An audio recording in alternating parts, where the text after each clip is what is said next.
To demonstrate the effectiveness of his idea, Mr Cox invited an NRMA road patrolman in the person of John Bright to try and break into a corridor. And John just had to admit the Cox system certainly slowed him up. I think you must have set a trap here for me, because it's very difficult to get into this side. Go to the other side. What Joe Cox has come up with is this. He's replaced the normal door buttons with these. The new lock, what you see in your hand there, Ray, is used by pushing down the spindle, turned in a clockwise direction, so when it's released, it cannot be lifted up with a piece of wire. That is how the thieves get in, by using the wire and trying to lift up the plunger, which that system stops it. Now what about getting in there to the door with a key? Because the legitimate user then wouldn't be able to lift the mechanism with a key, would he? Well, I've got another lock, which you see in your hand there, which is used in the driver's side door, used in conjunction with a guard. The guard there, what you see, stops the wire from going down and pushing on the top and operating the locking mechanisms. When this one is put inside the door, it's just pushed down the plunger and locked and unlocked with a key, and that is all it is. To lock the door. So, just why didn't General Motors Holdens fit such things to its cars in the first place? That's the $64 million question.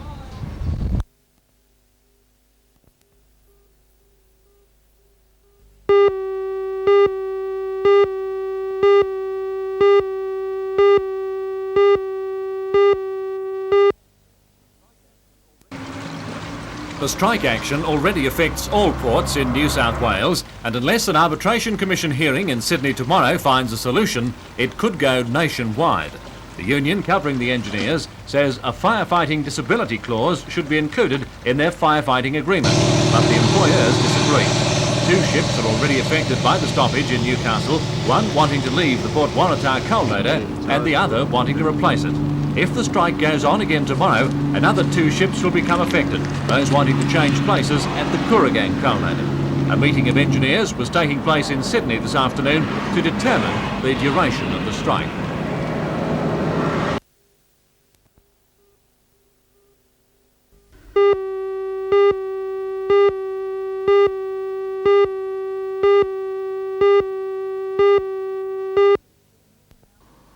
Last week, Ganinin announced its intention to bid for the $450 million contract, and yesterday the company revealed details of its submission. Tangara is an Aboriginal word meaning to go. If the Ganinin submission is successful, the Sydney suburban system will have an electric train capable of travelling at a maximum speed of 130 kilometres per hour. Apart from the advanced technology employed in the design, Ganinin has taken aesthetics into consideration and passenger comfort. If the Ganinin submission is successful, it will guarantee continuity of employment for workers at the plant. They're currently engaged on a project to build 100 double-decker cars for the State Rail Authority. The contract will be completed by late next year, which coincides with the specified starting time of the Tangara project.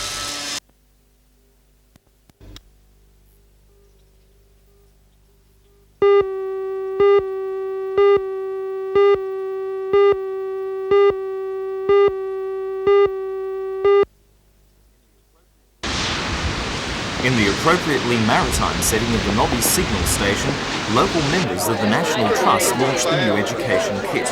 It took the Hunter Region Education Subcommittee of the Trust 2 years of painstaking research to compile the kit, which includes printed material, stencil masters and a comprehensive collection of slides. They tell the fascinating history of the port, from its beginnings with Aboriginal campfires and the lone sentinel of nobbies adrift from the coast, through to the latest changes wrought by the harbour foreshore redevelopment. Sailing ships were a part of the harbour scene right up until World War II. The Hetton Colliery worked coal from beneath the harbour from the mid-1880s until 1915. The infilling of the mangrove swamps and the building of the breakwaters have significantly changed the shape of the harbour and made it much safer for ships, which all too often became wrecked. Newcastle's past and its future centre on the port, and the National Trust hopes the kit will remind school students and local business of its importance. Basically to educate people, primarily school students, but also the public at large. Companies that work out of Newcastle that are associated with the port we feel could use this kit as a tool in their marketing to their clients who may be statewide, national or international.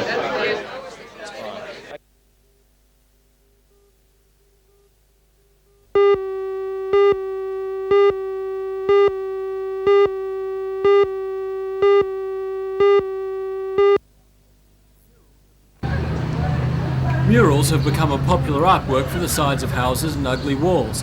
There are several in Newcastle, and they're commonplace in Sydney suburbs like Waterloo and Balmain.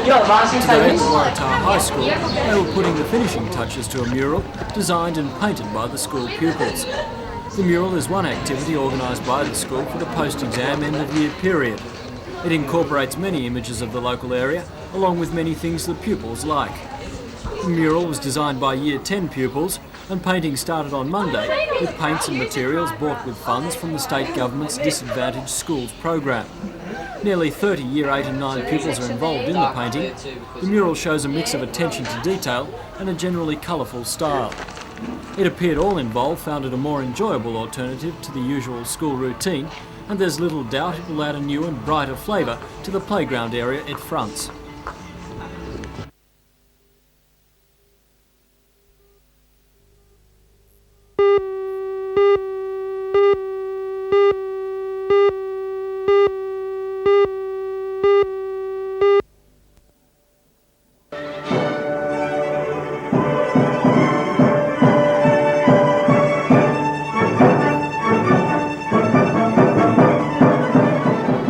Street Mall, the domain of the shopper today, there were strains of Beethoven and Mozart as the Hunter Orchestra staged a pre-Christmas informal busking session. Gone were the black suits and formal wear, with more casual dress chosen for today's engagement. Many shoppers took time out from the rigours of Christmas gift hunting to enjoy the finer side of life. The orchestra will start its third season for the year on Wednesday night at the university's Great Hall with an all-Beethoven concert. The band then wraps up its first successful year tomorrow week with its first open-air concert of popular classical music in King Edward Park. The band has recently received funding from the Australia Council and the Premier's Department, ensuring that performances like this will continue in the Hunter next year.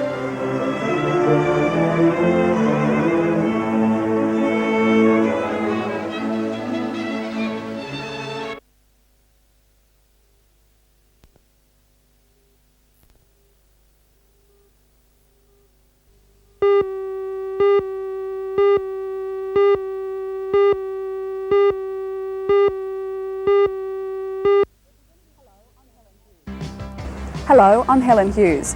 Representatives from the Australian Navy today inspected the HMAS Rush Cutter, the first mine hunter to be built at Ramsay Fiberglass. The mine hunter is due to be launched in May next year.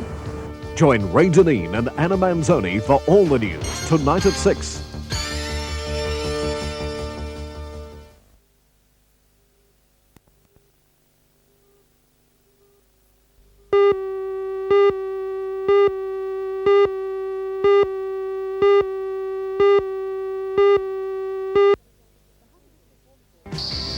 The Hunter District Water Board today celebrated the centenary of the supply of reticulated water to Newcastle and the Lower Hunter. The Minister for Natural Resources, Janice Crozio, also announced details of a $7 million contract for a new water treatment plant at Dungog. Join Ray Deneen and Anna Manzoni for all the news tonight at 6.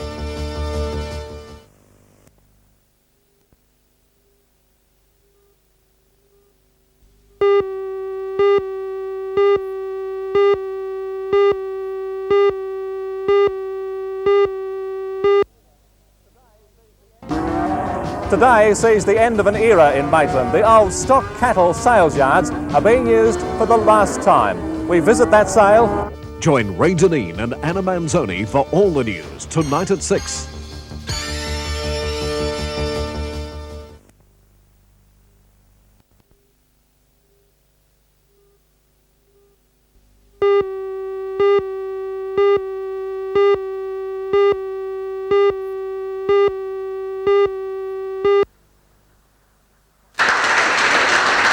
Prizes in the competition were presented at a ceremony at Raymond Terrace, attended by representatives of schools, local industry and the Keep Australia Beautiful Council. The chairman was the Shire Council's Deputy Chief Health Surveyor, Keith Lindsay.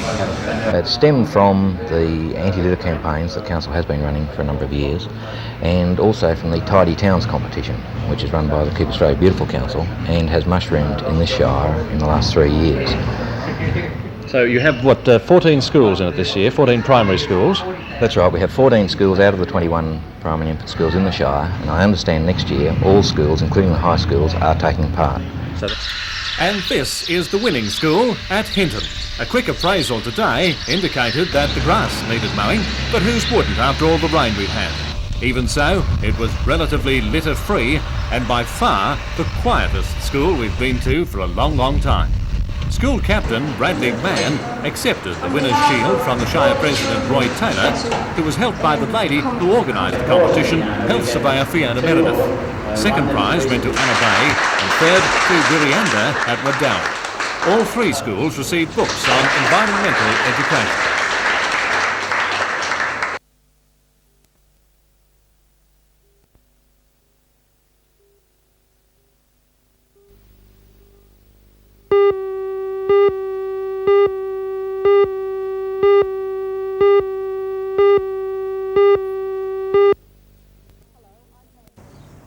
Hello, I'm Helen Hughes, and behind me is what's left of Maitland's Polish Community Hall.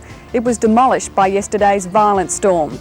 Residents of Maitland have had little respite from the wet conditions today as the full extent of the damage is assessed. Join Ray Deneen and Anna Manzoni for all the news tonight at 6.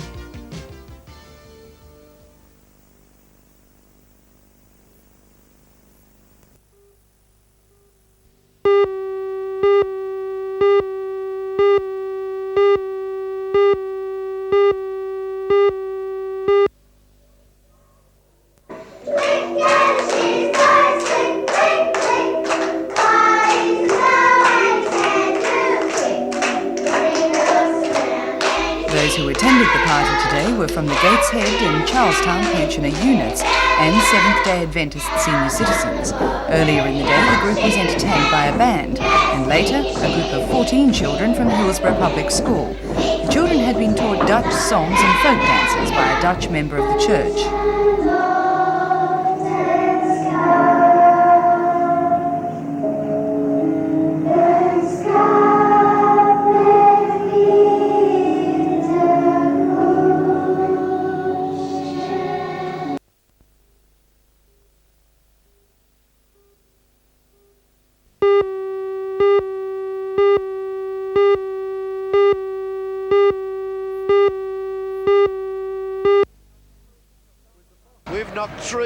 With the Falcons reaching the semis this year, it was their most successful season thus far.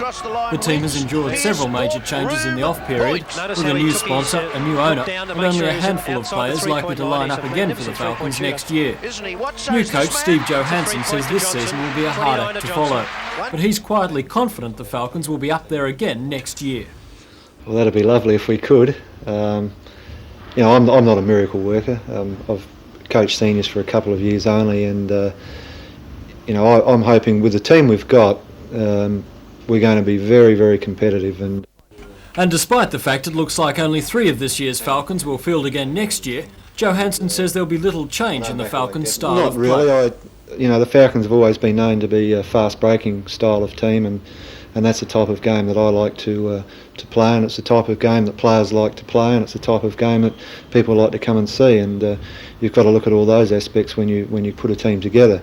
And so it won't be different really. No, not a great deal. Different offences, of course, but we'll be trying to run as much as possible.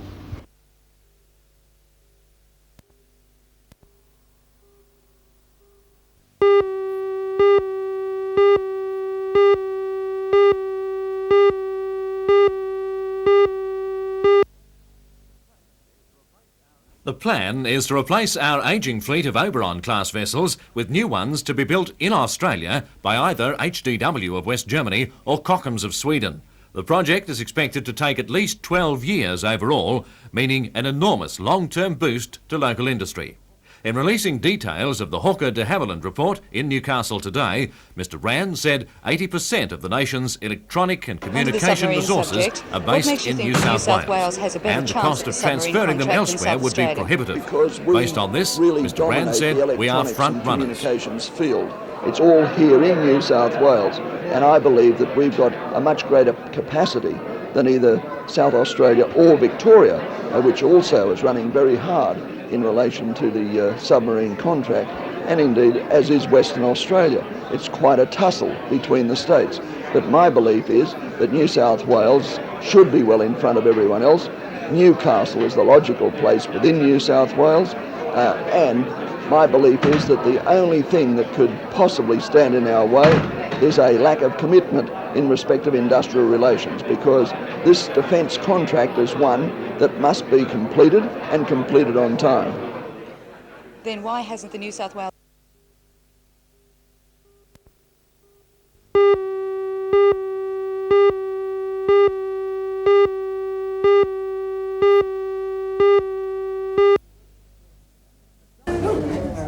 McDonald's at Broadmeadow officially opened what they call their new party room today, and the first customers were a group of children from Stockton Hospital.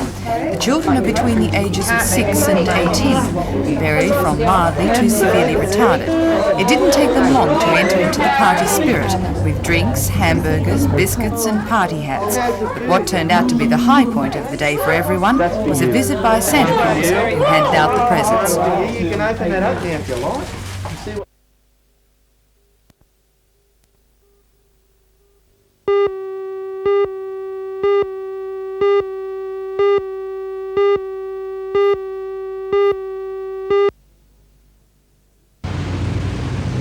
The development costing study of the proposed museum to be located at the Castlemaine Tooth Brewery site in Newcastle was The sale of the funded by property the comes federal after government months of and the negotiation Newcastle and Council. legal wrangling. The study includes detailed plans and a breakdown of proposed expenditure on the site.